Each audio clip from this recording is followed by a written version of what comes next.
faktor, që është goxha thelbësor dhe sasia madhe keshit që ndodhet në qarkullim,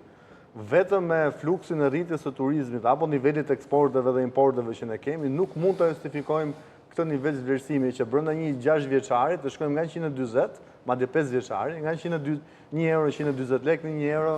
92 pikë diçka që ishte sot është një vlerësim që nuk mund të justifikohet me faktor makroekonomik formal.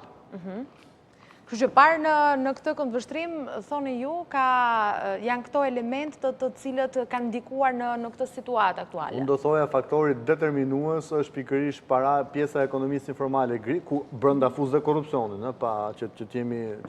korrekt, nga njëra anë dhe nga ana tjetër fluksi që ka shkuar drejt lejimit që një nën sektorit caktuar ekonomisë, siç është ndërtimi, kryesisht të çmohet në monedhë të huaj, ndërkohë që duhet çmohej në monedhën vendase. Dhe kjo fatkeqësisht është e gjitha në dëm